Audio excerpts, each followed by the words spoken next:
Hi everyone. So this week in maths we are going to be practicing our number bonds. Now, can any of you remember what number bonds are? Have a little think, see if you can remember. We've done lots of them at school. Well done for having a think. Now I'm going to tell you what number bonds are, and if you got the right answer, you can give yourselves a big pat on the back. So number bonds are two numbers that make another number. So if we think about the number 10, we would be thinking of two numbers that add together to make 10, and they would be our number bonds to 10. So today we are going to be working on number bonds to 10 using our part-whole model, which we've used at school.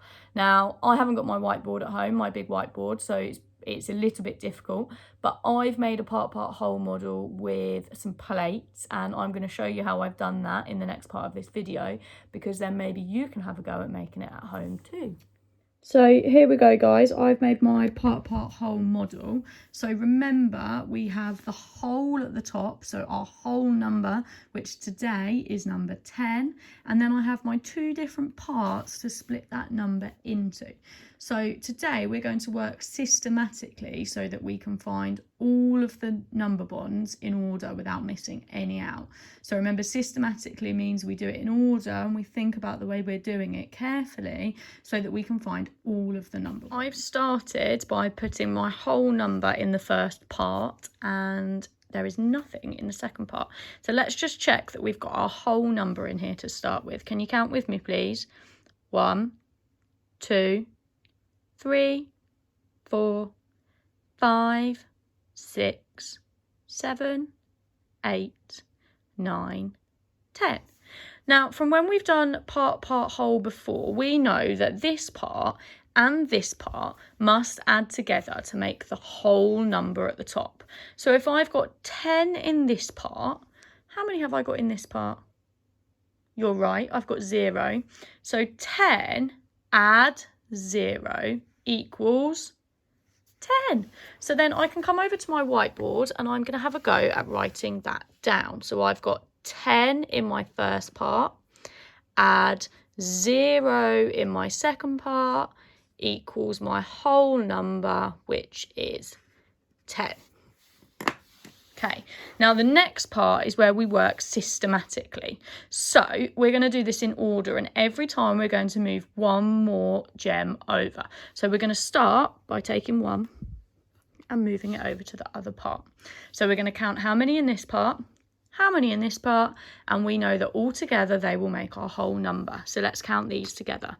1, 2, 3, 4, 5, 6, 7, 8, 9. So I've got 9 here, I've got 1 here, and together I've got 10.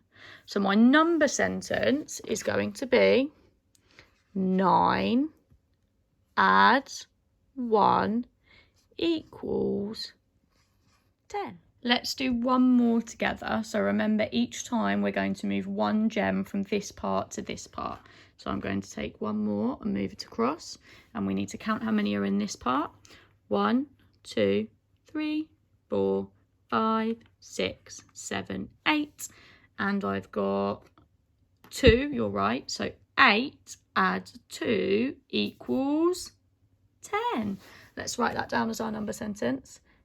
8 add 2 equals 10.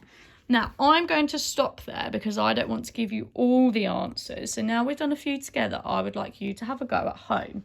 So you can set up your part-whole model. You need 10 objects. So it might be beads, Lego, 10 of anything you've got at home, 10 grapes, 10 raisins.